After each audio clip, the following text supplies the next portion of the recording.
Captain Alan Morris looked out at the empty darkness of space. His ship, the GCS Harbinger, floated silently among the stars. The mission to make peace with the Zenovians had failed badly. Now, all human worlds faced danger from these powerful aliens. "Captain, we have urgent messages from our outer colonies," said Lieutenant Diane Powell, her voice shaking. "The Zenovian ships have started moving toward us." Alan touched his gray hair with a tired hand. At 53 years old, he had seen the human colonies grow from a small group into a strong alliance called the Confederation.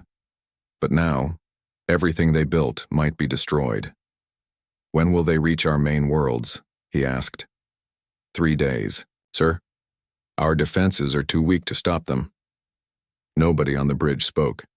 For many years, humans had focused on peace and discovery instead of war. Their ships were built for science and talking to other species, not for fighting. Admiral Susan Kelly walked onto the bridge with a serious face. "I've called for an emergency meeting. Leaders from all 27 human worlds will be there." Later, in the great meeting hall on New Earth, representatives argued loudly about what to do. The Zenovians had ordered humans to surrender completely, or they would destroy human colonies one by one. "We must try to talk to them again," one leader shouted. "They won't listen. They want to rule over us completely," another answered. Then Professor Noah Wright, an old historian who knew more about human history than anyone else, slowly stood up. "I think there might be another way." Everyone turned to look at him. Long ago, before our worlds joined together, Earth built powerful warships. They called them dreadnoughts. Most were taken apart during peace times, but one special ship was put to sleep around a small star in the Epsilon sector. Admiral Kelly looked doubtful. "Are you talking about the USS Vanguard? That ship is more than 200 years old. It belongs in a museum, not in battle." "It was the most powerful warship humans ever made," Professor Wright said firmly. "It was stored with everything working, including its smart computer brain, which is just sleeping. The technology on that ship was amazing for its time, some of it still secret even today." "Even if this old ship is real," Alan said, "who knows how to use it?" "I've studied the Vanguard all my life," Noah answered. "I know how it works, and I know how to wake it up." The room filled with loud voices arguing, but with so little time left and no better ideas, they finally agreed to send a small group to find this legendary ship. 3 days later, Captain Alan Morris traveled on a small hidden ship with Professor Wright, Lieutenant Powell, and a carefully chosen team of engineers and weapons experts. The directions took them to an ordinary-looking star system with a weak, dying sun. "Look there," Noah whispered, pointing at the screen. "Do you see it?" At first, Alan saw nothing. Then the ship's sensors found something big orbiting far from the star. As they got closer, they saw the shape of a huge vessel, sharp-edged, dangerous-looking, and very different from any modern Confederation ship. "The USS Vanguard," Noah said with deep respect in his voice. "Humanity's last war machine." The small team moved closer to the sleeping giant.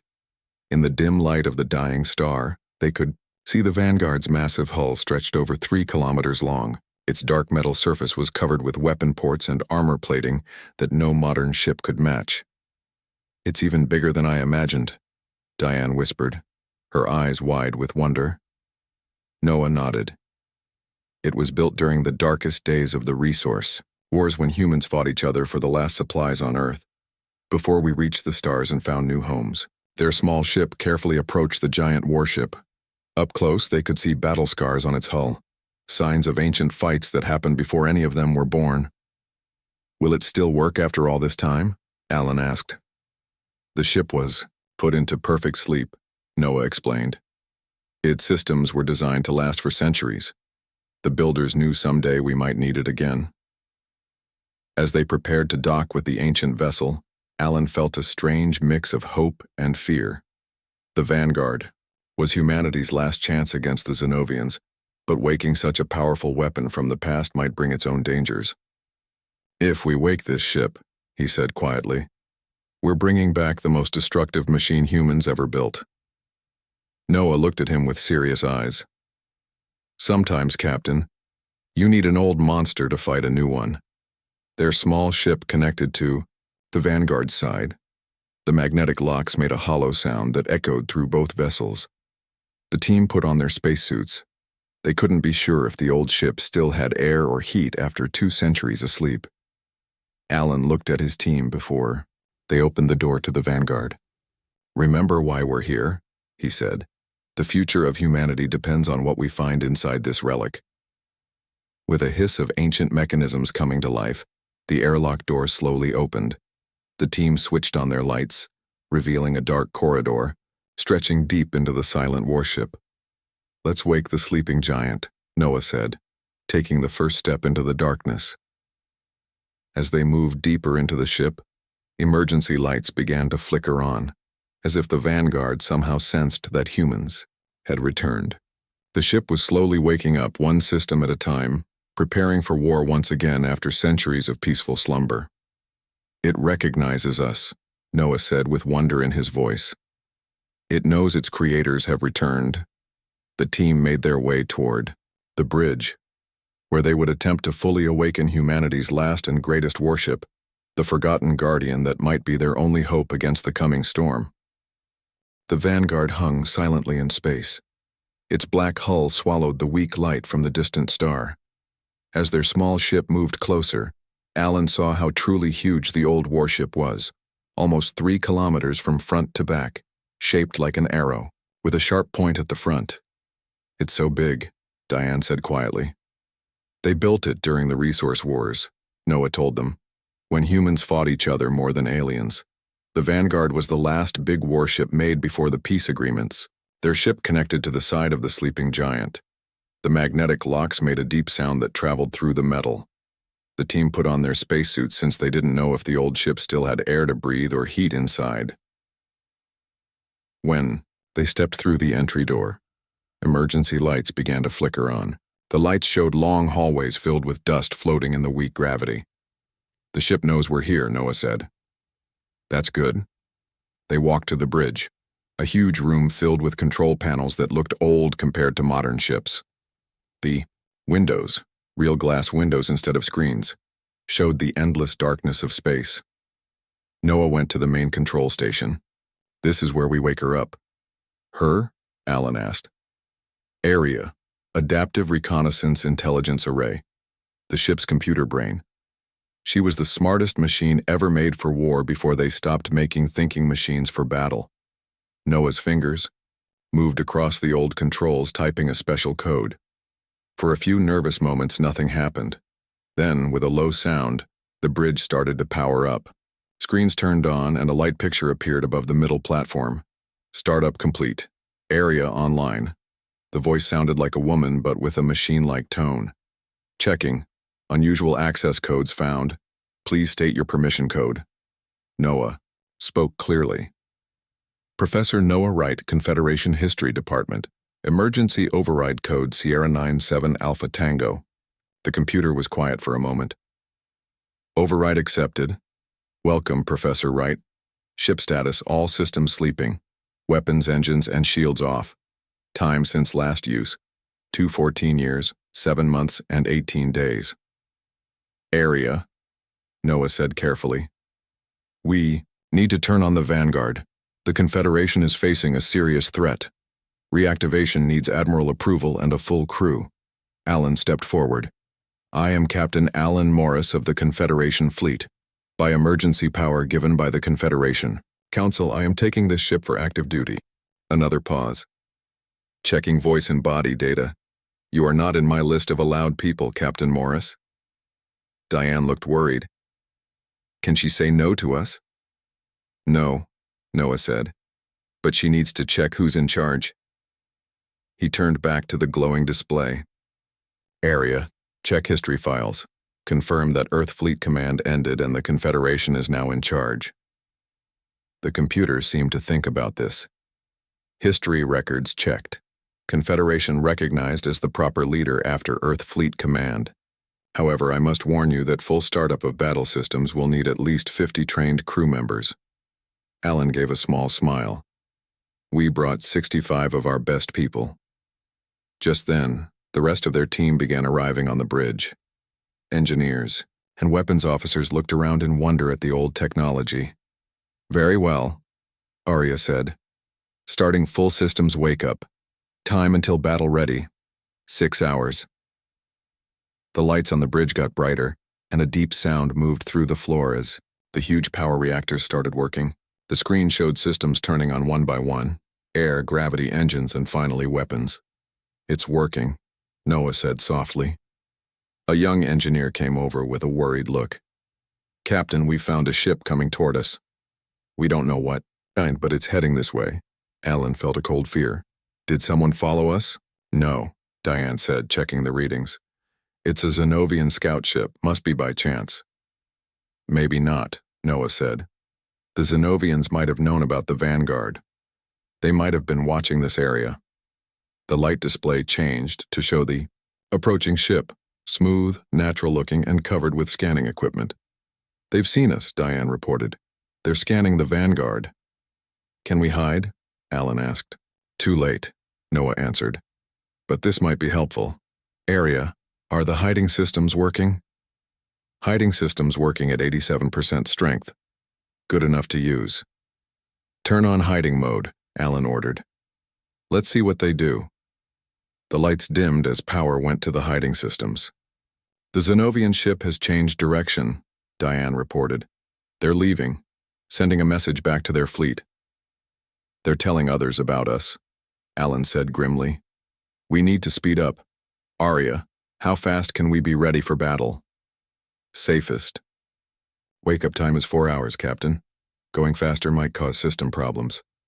"We don't have 4 hours, make it 2. "Understood. Changing wake-up timing. Warning, more risk of system problems." As the crew worked quickly to prepare the old warship, Noah pulled Alan aside. "There's something you should know about the Vanguard. Its main weapon was super secret. Even I only know stories about it." "What kind of weapon?" "They called it the Spear of Olympus. A beam weapon more powerful than anything we have now. If the stories are true, it could destroy a small moon." Alan's eyes grew wide. "And we're about to turn on this power?" Noah nodded seriously. "It may be our only hope." As the ship continued to wake up around them, the crew worked frantically to learn its systems. Many of the controls were different from modern ships.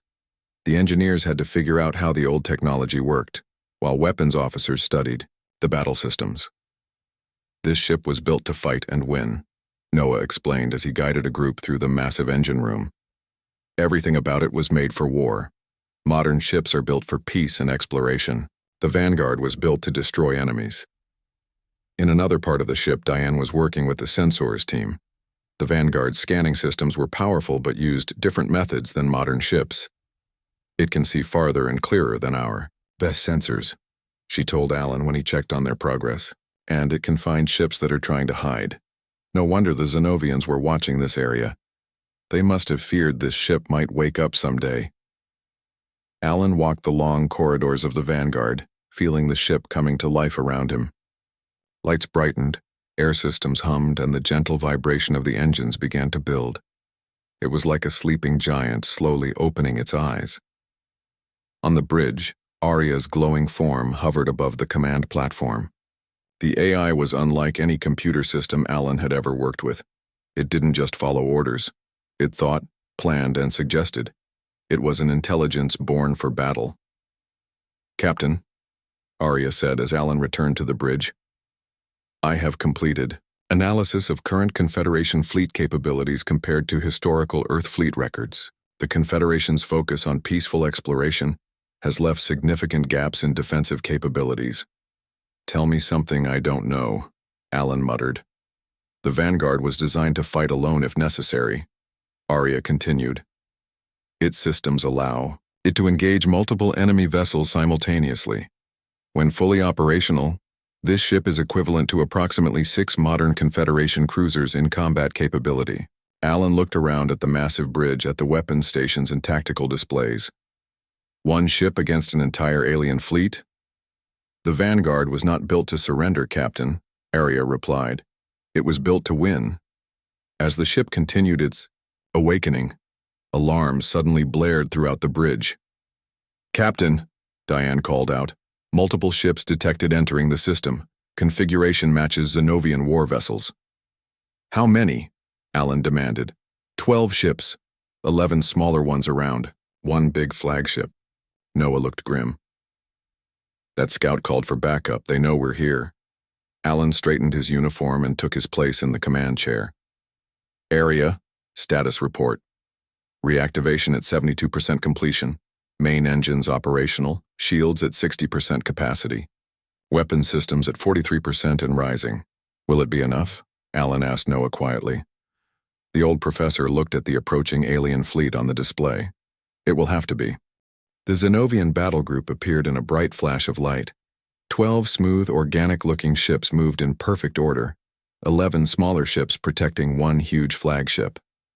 On the Vanguard, now hidden in the shadow of a nearby asteroid, the crew watched nervously as the alien ships began searching the whole area. They know we're here, Diane said quietly. They're looking for us. Alan studied the screen showing the alien ships.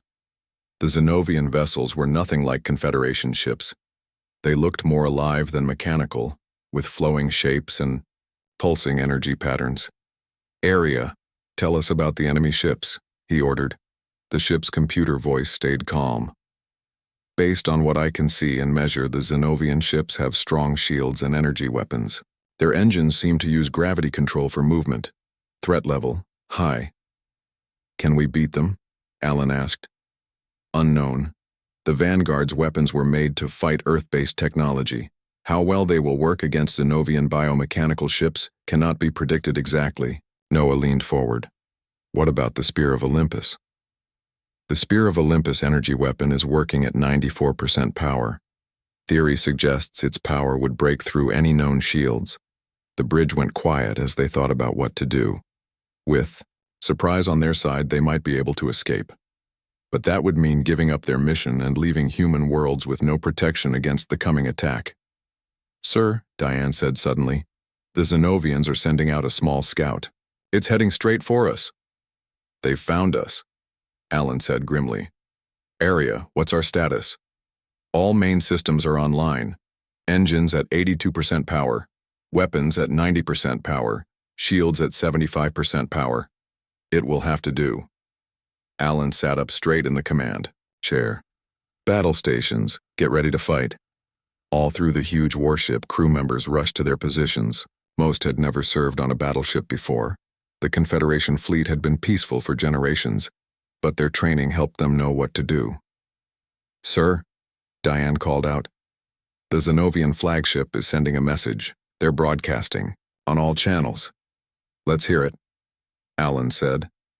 The screen flickered, showing a tall, thin alien with shiny scales and multiple eyes arranged in a line down its long head.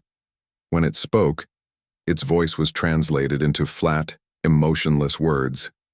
Human, vessel, you have activated a forbidden weapon of mass destruction. This breaking of the galactic compact will not be allowed. Surrender your ship now or be destroyed. Alan looked at Noah. Galactic compact? The Zenovians must have found the Vanguard years ago, Noah realized. They knew what it could do. That's why they're here so quickly. They were waiting for someone to turn it on. Alan turned back to the screen. This is Captain Alan Morris of the Confederation ship Vanguard. We have turned on this ship because you attacked our colonies without reason. We demand that you pull back your forces right now. The Zenovian leader's multiple eyes blinked one after another. Your old Relic is no threat to our battle group. This is your last warning. Turn off your systems and prepare to be boarded. The message cut off suddenly. They're moving into attack position, Diane reported.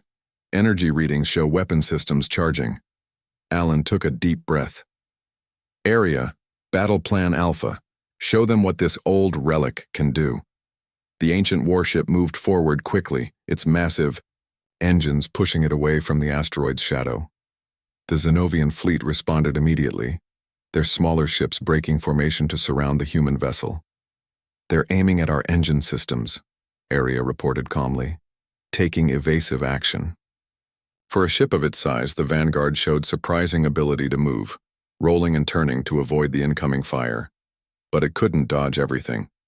Bright pulses of energy hit its shields, making the ship shake violently. Shields holding. At 68%, Diane called out. They're hitting us with everything they have. Return fire, Alan ordered. Target the nearest destroyer. The Vanguard's regular weapons, railguns and missile launchers came to life, sending deadly projectiles toward the Zenovian ship. The alien ship's shields lit up as they absorbed the hits, but to the crew's surprise, began to weaken under the constant attack. Their shields are failing, Diane shouted. Our railguns are getting through. The Zenovian destroyer's organic hull broke apart as supersonic projectiles tore through it. Small explosions moved along its length, and it began to tilt to one side, trailing debris and air. One down, Alan said grimly. But there are still 10 more plus the flagship. The Zenovian response was immediate and overwhelming. The remaining destroyers focused their fire on the Vanguard, while the flagship began charging what looked like a much larger weapon. Shields at 42% and falling, Area reported. Hull breaches detected on decks 7 through 9. Sealing doors. We can't take much more of this, Noah warned. Alan gripped the arms of the command chair. Area, prepare the Spear of Olympus. Target the Zenovian flagship. Charging main weapon, the AI responded. Time to full power, 60 seconds. The floor. Plates vibrated as energy was moved to the ship's main weapon. Status screen showed a massive buildup of power in the forward section of the vessel. The Zenovian flagship is getting ready to fire their main weapon, Diane warned. Impact in 30 seconds. Evasive maneuvers, Alan ordered.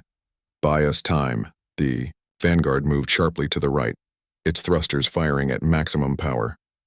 The move wasn't enough to completely avoid the Zenovian blast, but it reduced the impact. Still, when the energy beam hit the left side of the ship, the results were terrible. Direct hit, Diane shouted over the sound of alarms. Shields down to 15%, multiple hull breaches. Spear of Olympus at 85% charge, Area reported. Targeting systems aimed at Zenovian flagship. We can't wait for full charge, Alan decided. Fire when ready. The front section of the Vanguard began to glow with an unearthly light. Energy lines along the hull pulsed with power as the ancient weapon prepared to release its fury. Firing, Area announced. For a moment, nothing seemed to happen. Then, a brilliant beam of pure white energy shot from the front of the Vanguard, cutting through space like a knife. It hit the Zenovian flagship in the center, and the effect was immediate and devastating. The alien vessel's shields flared brightly, then collapsed completely. The beam continued through the ship, cutting it from front to back. For a heartbeat, the two halves stayed in place. Then secondary explosions rippled outward from the impact zone, and the mighty vessel exploded in a blinding flash. The bridge crew of the Vanguard stared in shocked silence at the destruction they had caused. Target eliminated, Diane said finally. The remaining Zenovian vessels are breaking formation. They're running away, Alan realized. Aria, status of the Spear of Olympus. Weapon system cooling down. Power levels stabilizing. Recharge time estimated at 47 minutes. The Zenovian destroyers were already speeding away from the battle, their engines glowing brightly as they prepared to jump to hyperspace. Should we follow them? Diane asked. Alan shook his head. No. Let them go. Let them go? Noah questioned. They'll report back to their fleet. Exactly, Alan said with a grim smile. Let them tell the others what happened here. Let them spread the word that the humans have awakened their ancient guardian, and let them know what happens to those who threaten the Confederation. As the last Zenovian ship disappeared into hyperspace, Alan turned to his crew. This was only the beginning. Prepare for repairs. We have a war to win. The crew moved into action, tending to damaged systems and wounded personnel. The Vanguard had won its first battle in over 2 centuries, but everyone knew the war was just beginning. In the captain's private quarters, Alan and Noah reviewed the damage reports. The old warship had performed beyond their expectations, but the fight had revealed both strengths and weaknesses. The Spear of Olympus works better than the legend said, Noah commented, but using it drains almost all the ship's power. We can't rely on it for every battle. Alan nodded. We need to get the Vanguard back to Confederation space. Our engineers need to study it, learn from it. Maybe we can adapt some of its technology to other ships. The Zenovians will be back, Noah warned. And next time, they'll be ready for us. So will we, Alan replied, looking at the stars through his viewport. The old Relic has shown its teeth. Now it's time to show the Confederation what it can really do. The Vanguard moved slowly back toward human space. Its hull showed battle damage from the fight. Emergency repairs had fixed the worst problems, but the ancient warship was far from battle-ready. The Spear of Olympus used more power than we thought it would, Noah explained as he and Alan looked at the ship's status reports. We're running at lower power until the reactor cores can fully recover. Will we make it back to New Earth? Alan asked. Area says we'll reach the outer defense line in 48 hours, if we don't meet more Zenovian patrols. News of their victory had spread quickly throughout human worlds. The destruction of a Zenovian flagship, which everyone thought could not be beaten, had shocked both human and alien governments. The Confederation Council had immediately ordered all remaining military ships to be prepared for battle, while civilian ships were being quickly changed to help fight. Captain, Diane called from her station, we're getting a message from Admiral Kelly, highest priority. The Admiral's face appeared on the main screen, her expression serious. Captain Morris, good to see you survived. The Vanguard worked better than we hoped, Admiral, Alan reported. The Zenovian flagship was destroyed, along with one destroyer. We've received the first reports. Very impressive work. Kelly's image flickered slightly. But I'm afraid the situation has gotten worse. The Zenovian fleet has sped up their attack plan. They're attacking the outer colonies right now. Alan felt a cold weight in his stomach. How long until they reach the core worlds? Less than 72 hours. We're evacuating civilians, but... Kelly didn't need to finish the sentence. There were billions of humans across dozens of worlds. Complete evacuation was impossible. We need to buy more time, Alan said. Exactly. That's why I'm sending you to the Arcturus Gate. It's the main invasion route into the core systems. If we can hold that position, we can force the Zenovians to use other hyperspace lanes, slowing their advance. The Vanguard is damaged, Admiral. We're running at reduced power. I understand, but you're still the most powerful ship we have. A battle group will meet you at these coordinates. You'll take command of the defense. As the message ended, Alan turned to Noah. Can we do this? The Spear of Olympus drained our power reserves. If we use it again, it might burn out the weapon completely, Noah finished. But we don't have a choice. The Vanguard was built for exactly this purpose, to stand against overwhelming odds when all other options have failed. 48 hours later, the Vanguard took position at the Arcturus Gate, a massive space phenomenon that served as a natural hyperspace junction between the outer reaches and the core systems. Joining them were 7 Confederation vessels, 2 cruisers and 5 frigates, all that could be spared from the evacuation efforts. The commanders of these ships gathered aboard the Vanguard for a final meeting. Most were young, with limited battle experience. The Confederation fleet had been peaceful for generations. The Zenovian advance fleet has about 30 warships, Alan explained, pointing to the tactical display. Our job is to stop them from establishing a position on this side of the gate. With all respect, Captain, said Greg Fuller, commander of the cruiser Defiant. They outnumber us more than 3 to 1. How can we stop them? We have 2 advantages, Alan replied. First, the gate creates a natural bottleneck. They can't bring their full force through at once. Second, we have the Vanguard and its main weapon. He didn't mention that using the Spear of Olympus again might permanently disable it. That information was on a need-to-know basis. The Confederation needs time to prepare its defenses, Alan continued. Every hour we hold this position means thousands more civilians evacuated. I won't lie to you. This will be a difficult battle, but it's one we must win. As the commanders returned to their ships, Diane approached Alan privately. Sir, long-range D. Sensors have detected the Zenovian fleet entering the outer system. Their numbers, they're larger than our estimates. Alan examined the sensor data. 42 ships. They've committed more forces than intelligence suggested. We can't hold against that many, Diane said quietly. We have to try. Alan straightened his uniform. Prepare for battle. All hands to combat stations. The wait was hard. The Confederation ships formed a defensive line around the gate, weapons charged and shields at maximum. The Vanguard took the front position, its massive shape a stark contrast to the sleeker, more modern vessels surrounding it. Zenovian fleet approaching the gate, Arya announced. Estimated time to engagement, 5 minutes. Alan opened a channel to the fleet. All ships hold position. Let them come to us. Concentrate fire on their lead vessels as they come through the gate. The first Zenovian ships appeared in a burst of energy, 3 destroyers followed by 2 larger cruisers. They immediately began moving into attack formation. Open fire, Alan ordered.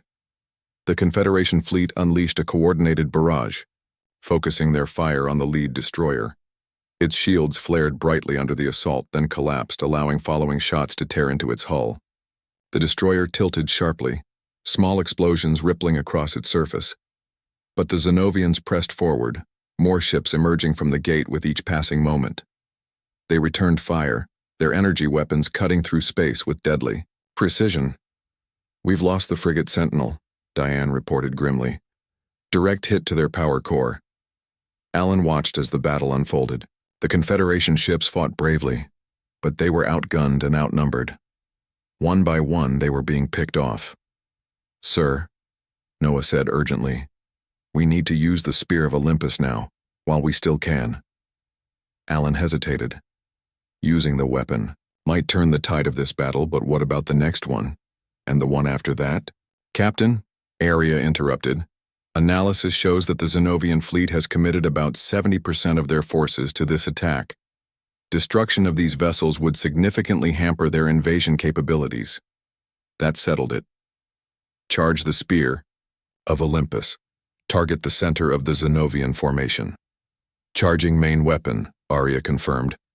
Time to full power, 90 seconds. All Confederation vessels, pull back, Alan ordered over the fleet-wide channel. I repeat, all vessels withdraw, to minimum safe distance. The remaining Confederation ships began disengaging, using their point defense systems to cover their retreat. The Vanguard, however, moved forward, placing itself directly between the Zenovian fleet and the retreating human vessels. They're concentrating their fire on us, Diane reported as the deck shuddered under repeated impacts. Shields at 35% and failing. Divert all non-essential power to shields, Alan ordered. We need to hold on just a little longer. The Vanguard's ancient frame groaned under the assault. Warning alarms blared as systems failed across the ship. Shields at 12%, Arya reported. Hull breaches on multiple decks and Spear of Olympus at 85% charge. It'll have to be enough, Alan decided. Target the Zenovian flagship and fire. Just as before, the forward section of the Vanguard began to glow with unearthly light. Energy conduits along the hull pulsed with power, and the weapon discharged, a brilliant beam of white energy that shot out toward the heart of the Zenovian formation. The effect was catastrophic. The beam struck the Zenovian flagship, overwhelming. Its shields and cutting through its hull like paper, but it didn't stop there. The energy continued through the vessel, striking a second ship behind it, and then a third. As the beam dissipated, the stricken vessels began to break apart, secondary explosions consuming them from within. Direct hits on 4 Zenovian capital ships, Diane reported, her voice filled with awe. They're gone. The bridge lights flickered and died, replaced by the red glow of emergency lighting. The deck plates vibrated violently as power surged through overtaxed systems. Warning, Arya announced, her voice distorted. Critical reactor instability detected. Weapon systems offline. Propulsion offline. Shields offline. Alan gripped the arms of the command chair as the ship shuddered around him. Status of the Zenovian fleet? They're withdrawing, Diane said in disbelief. The remaining vessels are retreating back through the gate. A cheer went up from the bridge crew, quickly silenced as another series of explosions rocked the ship. We've done it, Noah said, his face lit by the glow of emergency lighting. "We've bought the Confederation time." "But at what cost?" Alan wondered, looking around at the damaged bridge. "Captain," Aria said, her voice stabilizing, "I am detecting multiple hyperspace signals approaching. Configuration, Confederation." Diane checked her console. "Reinforcements from the core systems. They've arrived earlier than expected." Alan allowed himself a small smile. "Send a message to Admiral Kelly. Tell her the old Relic held the line." 3 days later, as the Vanguard was being towed back to New Earth for repairs, news arrived that the Zenovian Empire had requested peace talks. The destruction of their flagship and much of their invasion fleet had apparently convinced their leadership that the costs of conquering the Confederation would be too high. In the Grand Council chamber on New Earth, Alan stood before representatives from all 27 Confederation systems.